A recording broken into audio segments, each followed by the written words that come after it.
Hi, Dr. B here. Welcome to Dr. B Uncensored, where we interview candid thought leaders, entrepreneurs, and founders to tell their story to aspire and inspire others to do the same. Hopefully, you enjoyed this episode. Hi, everybody. Welcome to another edition of the Dr. B Show. I'm here with the great Monica Roca Quesada. Monica, how are you today? I am fantastic. How are you? I'm doing great. Recording this, I guess, fall technically, but it feels like summer, at least here in Jersey. So, all good. Another day, another dollar, as they say. So, thank you for being so much on my show today. First question is, I think it's an easy one. Some people think it's not. Tell everyone about yourself. Oh, yeah, the intro. It's like, what do you say? Yes, I am Monica Roca Quesada. I'm the owner and founder of Agile Planners. We are an accounting technology firm, and I am a co-founder at FinOps, which is a financial operations platform. I've been happily in the accounting technology space for, I don't want to date myself, but close to 30 years. And I will say that every year we get even more passionate about helping the small to mid-sized business succeed. And you started when you was one, so that's great. That's fantastic. I love it. I love it. I love it. So I like to always start most interviews like talking about education, right? So you got your degree from Alibisu, was that university, right? In Obviously, business yeah. administration, right? And then you also got other certifications as well. I saw, including QuickBooks, right? A lot of different into it, right? So how do you think this all helped you what you're doing today? That's such an interesting question. A fun fact that people may not know is that my first degree is actually in criminal justice. I had very big dreams and That's a fun aspirations. fact. I didn't know that. Yeah, I wanted to be an attorney. I wanted to be a criminal attorney for a long time. What ended up happening is when I moved from New York City, I actually went to John Jay. I was 16 years old when I got admitted into John Jay. When I moved to South Florida, I was applying for like a grant program where actually that wasn't covered as a major anymore. And I was kind of forced at that point with out of state tuition and everything else to kind of like find another avenue, right? Lo and behold, I got started in accounting technology, and for me, it was something that I took on very, very quickly, right? It was something I've always loved. People are like, "Oh, you must be good with numbers," and I'm like, "No, I'm just good with money." It's different, right? Like when you think about numbers and concept of money, it's completely different, and that was something that made sense to me, and so.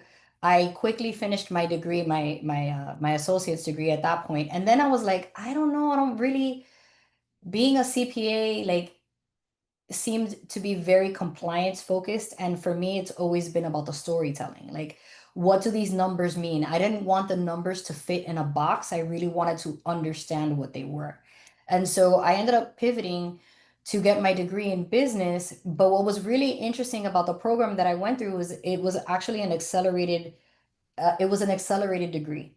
So what happens is that you are with a cohort, which is something that hadn't been done at that time in South Florida, where you are with the same group of people taking the same class and all these other things. What it really set me up for was having better business conversations, right? So we weren't necessarily as focused now on what was theory, it was actual practical hands-on. And I think that that was the best thing that could have happened. There are still things that I went through in finalizing my degree that helped me in my day-to-day life. And I wasn't expecting that experience, to be honest.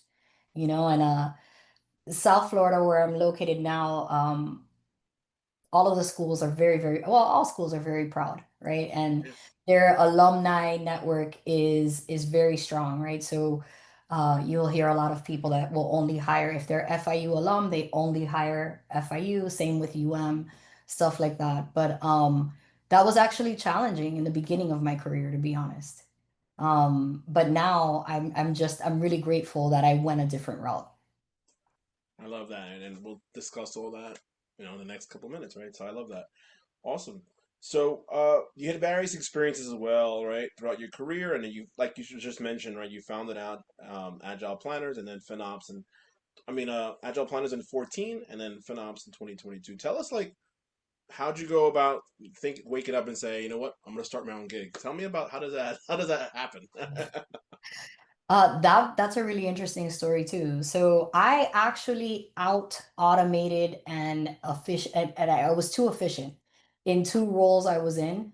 Um, I got laid off. Like it was part of they were gonna be selling. They had a different team. We had streamlined and automated things so much that my position wasn't as it was just that it was automated. And so this happened to me twice in a 2 year span. And I realized that at that point I wasn't going to have anybody make these decisions for me, right? Because as an employee for somebody else, they were in control of what I could and could not do. And I also realized the gap that I was filling, right? That I was able to come into a company, work with them for 3 months, 6 months, a year, transform how they were really working with their accounting technology. Because at this point, it isn't even the world that we're living in now. So this was almost 12 years ago. And at that point, you probably had one payment processor. If you were selling online, right? Like my background, so I worked at Carnival Cruise Lines when I was really young. I don't know what they were thinking. I was 24 years old, and I was managing a team of about 15 people at that time. It's 24 floating hotels, multiple point of sale systems, right? All like feeding into Oracle, right? So I had an amazing start at looking at different systems. I was able and it was very compartmentalized, right? So I was only able to see certain line items on a complete set of financials, but the vast information from these multiple systems was really what got me into the habit of looking at data differently, right? So how can we interpret these numbers? What were we seeing? So it was an amazing experience. And then what I realized is at that level, at a corporation that large, right? You had lifers, what I would call lifers. Most of the people on the team at that point had been at Carnival for 20 or 30 years, right? And so it was really hard to advance in that position because you're basically waiting for somebody to retire, is what happens. And I wanted faster movement. So I started working with privately held companies, right? Plus, we also had a way easier flexibility schedule when you're not like publicly traded, right? So I started working with smaller companies that still needed the same amount of help, just not on the same scale, right? So I've had the opportunity to work with Disney licensors. I've worked at restaurant chains, like all different types. But most of the underlying features for my career have been that either they had multiple locations with multiple systems that were all feeding into one. And now, even now, like even in a regular, let's say, service industry, you're probably going to have two or three different ways that you collect payments, right? You have a CRM, you have your project management, you have all of these systems that lead into each other. And how do you make this the most efficient process, right? And so that's really how Agile was formed. It was formed out of a necessity to make sure that I was in control of my own career. That makes a lot of sense, right? Because then you'd have to stay at Carnival, you'd have to wait years and years, right? Promotion, and then, or and then you've been waiting for a long time. So makes a lot of sense. All right, so we're gonna pivot a little bit, right? We're gonna get into like the whole, technical piece a little bit. So for small business owners or entrepreneurs in general, what do you think are some cash flow strategies or tips to managing finances to thrive in any economy, including this one today? So depending on the size of the business, I think what's really interesting in today's world is that people interpret data multiples of ways, right? And what we're finding, like people tell me like like I'll ask like, what is the most popular accounting software in the world? And people will be like, oh, it's QuickBooks. And I'm like, no, it's not. It's Excel, 1000%. People are creating their own reports of how they want to see data. I think what's interesting is if you don't have a system of checks and balances to make sure that what you're tracking is correct, right? Then you're going to run into some pitfalls. So before we can even talk about cash flow, it's like, is your system set up to show you what you need? And that doesn't mean like just your QuickBooks or Zero or whatever you're using as your accounting platform, but What are you tracking? Are you correct in making sure that you're not missing anything? And then we can talk about what's going on. Um, Oftentimes, what we're finding is, people have what I call bank balance accounting. They're just running their life over how much money they have in the bank, but they're not really sure about the levers that get pulled in their business, right? They're not sure. Like, one of the questions I like to ask people all the time is like, how do you make it rain in your business? Like, when things are tight, like, what do you do? How do you, like, some people will be like, well, I'm just going to increase sales. Okay, but what does that mean? Are you going to place ads? Are you going to go door to door? Like what are you doing? What is converting for you, right? There's an understanding inherently that small, like that any business owner has of, I know what works in my business, but how do we translate that to every team member? How do we translate to make sure that we're measuring the metrics right, right? And so my first thing is like, let's make sure that we're comparing apples to apples. Let's make sure that we're on the right page. And then we can talk about what we can do to increase cash flow, right? Like, it's an interesting world right now, like small business banking, nobody's giving loans, like it's not happening. You've got to be very creative if you need cash in your business. And I really think that those should be conversations that are being had. Like, how do I increase the amount of cash I have? Right? Like, we're not going to see what we saw with COVID, where we had like EIDLs and PPPs and people. Exactly, PPP, IDL, and all like, and at least here in Jersey, a lot of state aid, right? But I agree with you. I agree. I think everyone is like being tight, so you got to be creative. And one of my mentors, Luis Telejo, says, "Look, the time to ask for money is like when you're doing good. Don't ask like when you're bad and your credit is in the 600s. You got to do ask when it's good. Have that cushion so that, like you said, if there's a rainy day, you can at least tap into that, right? So always be proactive, not reactive. If that makes sense." I always tell people, I'm like, the bank doesn't hand out umbrellas when it's already raining. Like, Right, that's exactly. not the way that works. Exactly, exactly. So I agree with you 100% there. So yeah, it's all about having the systems in place, and then for having the right systems and determining cash flow, whether it's good or not, right? I like it. I agree with you there. So my next question to you is, I've heard the term more and more now, more than ever, especially now, 6 years in into the game. Like, why does someone need a fractional CFO? So I think there's multiple people that you need on your accounting team, right? Right. And they Or can, what I call the power team. yeah, for sure, right? And so it's interesting because you definitely need a bookkeeper, right? Like, so you need somebody, like, a lot of times we see like the even man, I'm surprised that we see multi-million-dollar businesses that still have like, oh, well, my husband is in charge of that, or like my wife, or my sister who has a little bit of background, right? So whatever. So one importantly, right, we need to make sure Almost that, ran like a family business. Not to interrupt, but yeah, right. You see that a lot. yeah. Um Go ahead. the thing with that is that, like, having a bookkeeper that can interpret what's going on is important. Like, and that to me is like your first line of defense.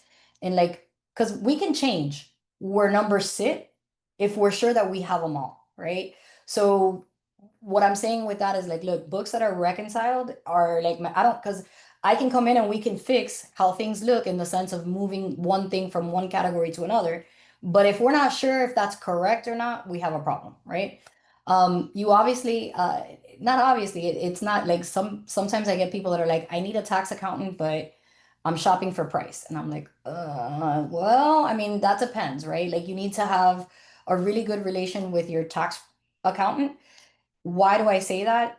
Because this world that we live in, it's really hard right now to get a loan, to be able to, getting through underwriting for anything right now is really, really difficult. So you're not gonna, if you come to your tax professional and you're like, next year I want to buy a house, you kind of missed the boat, right? Like, we needed to start preparing for that 2 or 3 years before. So, but if you ask me, unless they're doing strategy, I'm gonna say that your tax preparer is kind of looking at the past, right? Your bookkeeper's doing your current, your tax preparer is looking at your past, right? If you have a strategist, a tax strategist, they're looking at your future.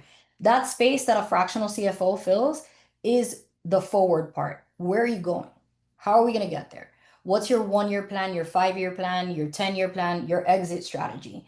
That's not to say because there are kick-ass bookkeepers and kick-ass CPAs that do all of these things. I think what's interesting is understand the scope of what you've engaged, right? Don't expect that you're going to get the full gambit unless that's included in your scope. Because a lot of times we'll have a conversation with someone about the services that we provide under our CFO services, and they'll go back and tell the CPA they're working with us, and they're like, but we do that. And I'm like, okay, but where was that conversation, right? Like, who's really looking at, like, and this happens a lot. It's like, I had a business that we spoke to this week. Last year to this year is a different ballgame when it comes to people getting any type of funding for programs on DEIB space and anything else, right? And so right now, like if they could, they would sell because it's been a hell of a year, right? But you need to have that conversation just in case. Like, dream a little. If tomorrow I don't want to do this anymore, what does that look like? Can I sell it? Do I have, like, this is where cash flow becomes such a big deal because you're going to sell your business for a multiple of what it's generating in cash, right? Nobody cares that you grossed $5 million if you only kept $2,000 in profit, right? Like, they may want to buy your business for parts, but they're not buying the whole thing, right? And so understanding where you're going, that's kind of the space that we fill. That makes a lot of sense. The silence was just because I was processing past, present, future. That's all. But it's so true. I like it. I like it. Yeah, I've never thought And, about it and that then way. again, like, it's not to say like you might have a professional that does it all. We do too. We have a bookkeeping I arm. have We have, somebody. Thank God he does that. So yeah, we're used but to thinking like, about it, but some people don't, right? So that's why it's important to think about that. and the thing is that we're not in like, we're seeing the younger generation of people come in and start businesses. There's like the landscape is changing, right? So you can't always bank that your kids want what you've built, Right.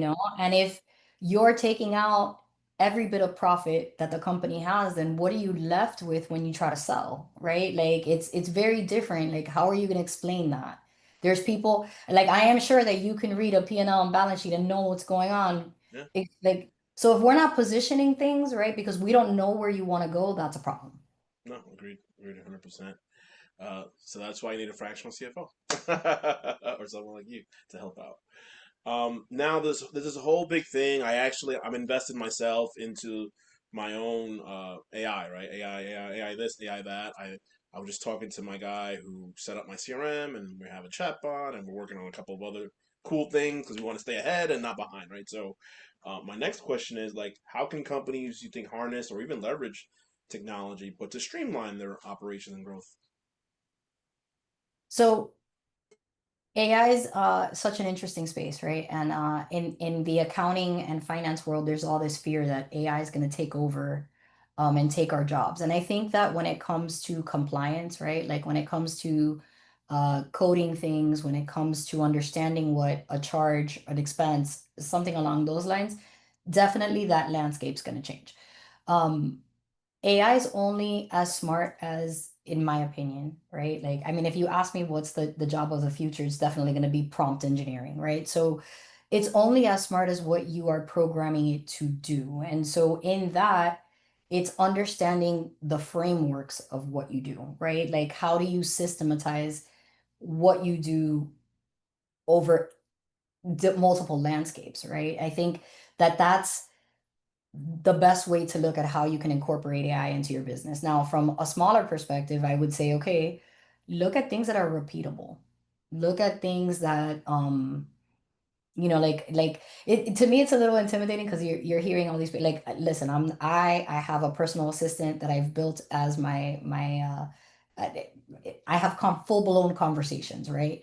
But these conversations are very much pivoted to what we do, how we do it, teaching it, who I'm looking for, right? There's a lot of time that's spent in that. I think the future is definitely going to be extremely interesting.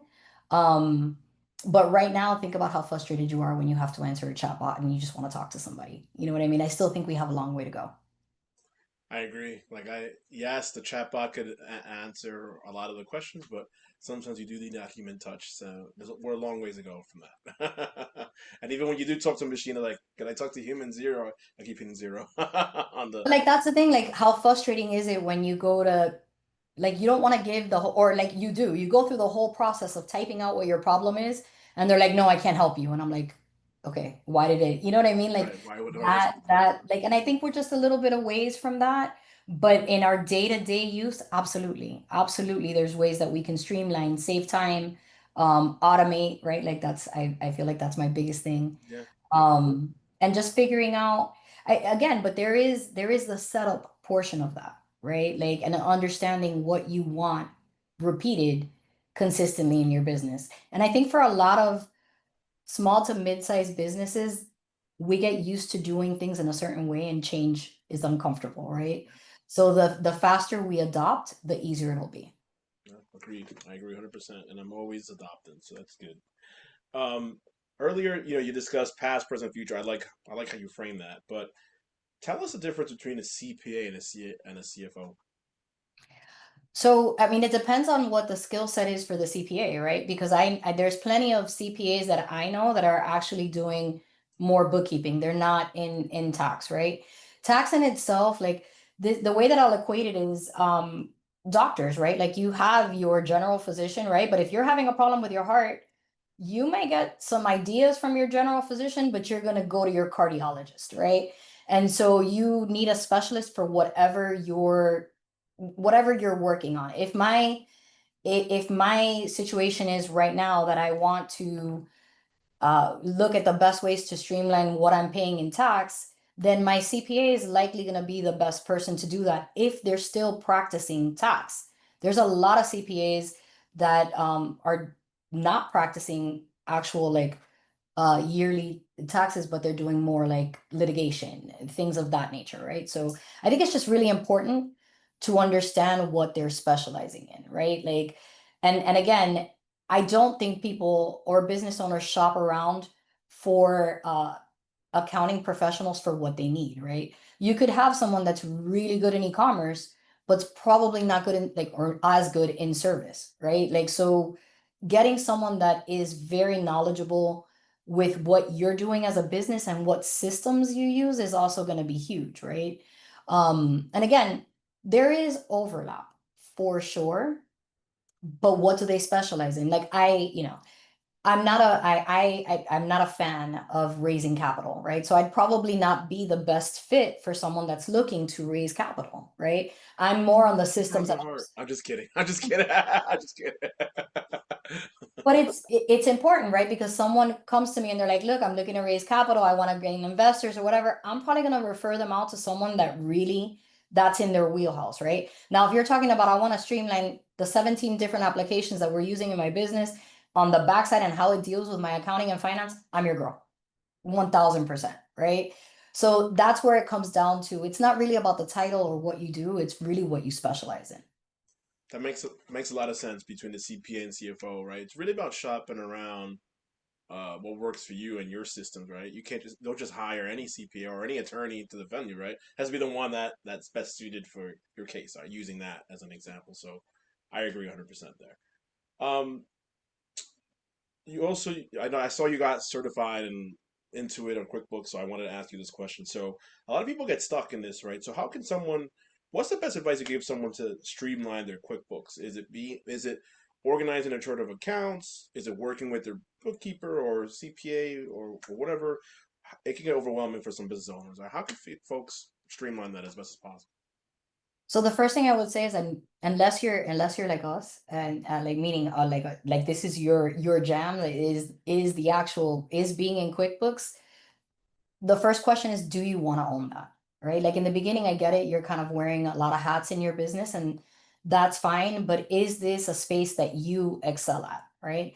If it isn't, I would say outsource it. Why? Because QuickBooks, like any other, like most applications right now is software as a service. So what you did a month ago is no longer like that anymore. They've changed the user interface where you used to find it isn't there anymore. And unless you're invested in figuring out what this looks like and learning best practices, it's probably not something you want to do, right? If it is something that you ultimately decide you want to do because you don't want to invest in someone else doing it, then make sure that you're going to work with someone that's going to train you, and make sure that you have your processes set up, knowing that 2 months from now it's likely all going to change, right? Like this is software as a service. There's nothing we can do about that. It is the name of the game, right?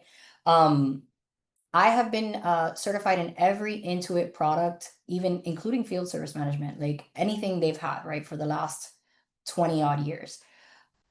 It's a changing landscape. It really is.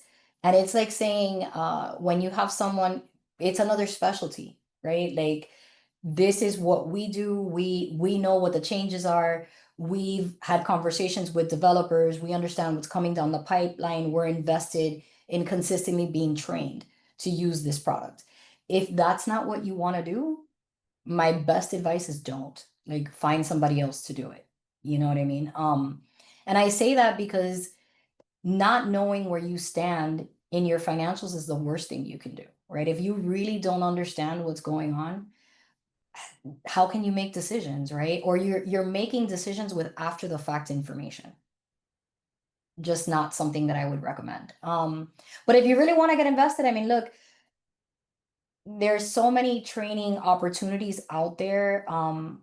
But it like it's just that. It's like any other software, like every time, and it is and it isn't. Because even now we're seeing like in Adobe, you're gonna see that they have, AI, Google Workspace has Gemini, which all these things, right? Like if this isn't what you're specializing in your business, then why are you going to invest in learning how to do it day in and day out, right? Know enough to be dangerous, know enough to defend yourself if you actually have to do it, but find somebody that specializes in it. It's just not worth taking your finger off the pulse of what you're building. Agreed. Agreed. That's why I outsource like my web stuff, right? I'd rather work on it, not in the business, right? And have someone else deal with the day to day and let me work on what I do best, right? Building relationships, building rapport, and doing hopefully more CEO work than the day to day, right? So or coaching, right? Um, I love it. I love it. One of my last questions is I looked at your profile a little bit, and you spoke about making money, improving like 16 parts in the bit. I'm not gonna quiz you what the 16 parts are, but can you?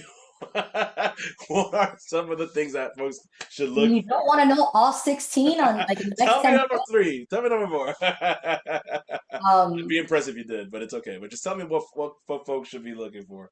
uh, so there's different drivers in the and it's interesting, right? Because if you ask someone, and this is what happens, right? Like if you ask somebody like, all right, you need to make more money. What are you going to do? People will tell you, I'll sell more. I'm just going to sell more, right?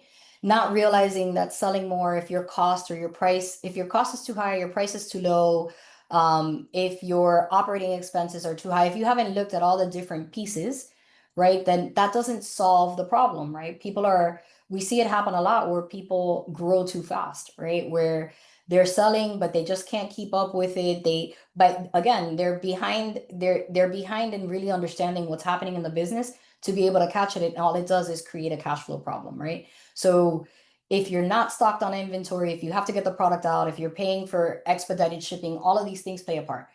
I think people know absolutely revenue is a section that has probably five different drivers that you can tweak, but it's not just making more sales, right? It's understanding how all those different levers come together. Um, we talk to people all the time where they're spending money on ads, but they're not really understanding their conversion. Well, conversion is a revenue metric, right? And so, it's that throwing spaghetti at the wall. Like, I'll just spend more money in advertising. If it's not converting, I don't know that that's going to fix your problem, right? Understanding what business are you in? Do you have repeat customers? Are you kind of like a one and done? Because that's going to be a whole different marketing strategy, right? And the costing to that is going to be completely different. So it's, you know, again, understanding what's happening there.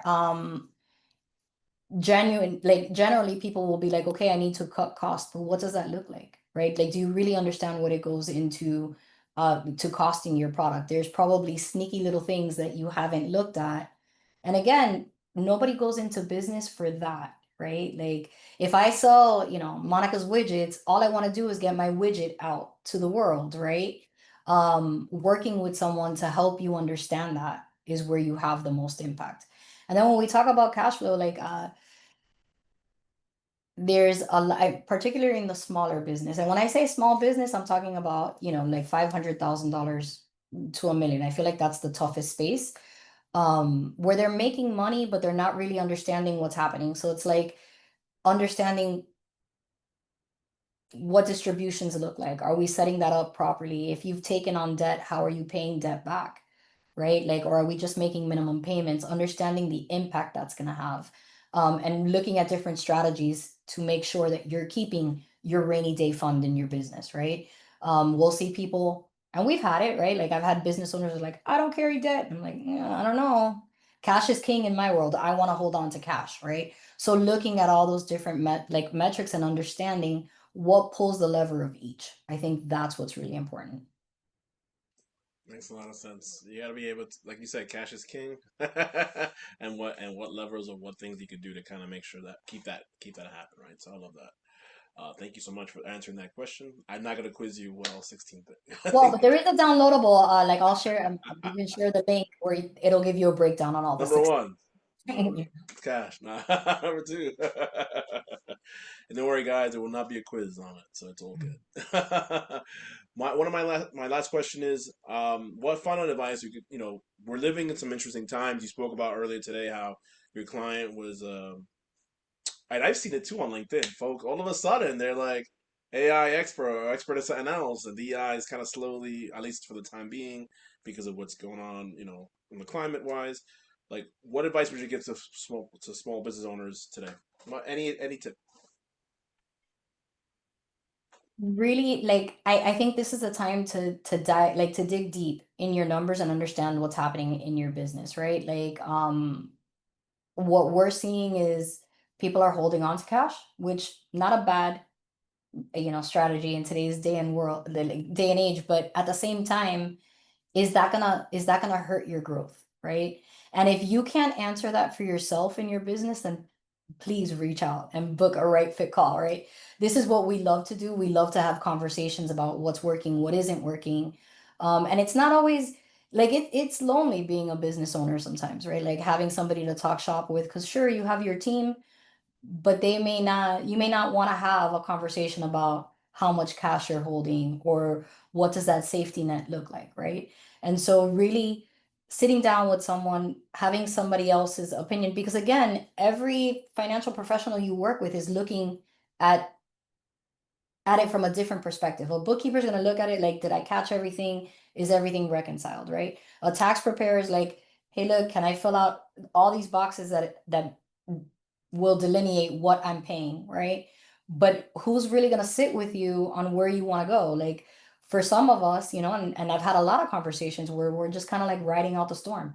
Do you have enough cash to like ride out the storm right now? This is to us, I mean, it's not as bad as 2008, but this is, again, like, what's your plan? What's your strategy? And do you have someone to talk shop with, right? Like, I think that's the best advice. Like, get a second opinion on what's going on. Make sure, especially if you don't feel confident about it. Now, there are some business owners that 1000% are dialed in, you know? And that awesome. I love to see that. But if you have that one thing keeping you up at night, that small doubt, reach out. I love that. Yeah, when in doubt, reach out. I just gave you a slogan. When in doubt, reach out. And yeah, and what I do, at least for me, I have a weekly accountability meeting with a accountability partner dash fellow consultant dash investor. We see each other eye to eye. So yeah, I do. Outside of the team, I talk to him about shop. So it works for me. So For sure. yeah. I mean, but that's the thing, right? Having a sounding board, getting someone Yep. else's feedback, like it's one of those things like having real conversations about money. I think Yep. it's important. Yep. Yeah. Absolutely. 100%. Where could people find more information about you or your services? How can people reach out to you? Definitely the website is the best place to start, agileplanners.com.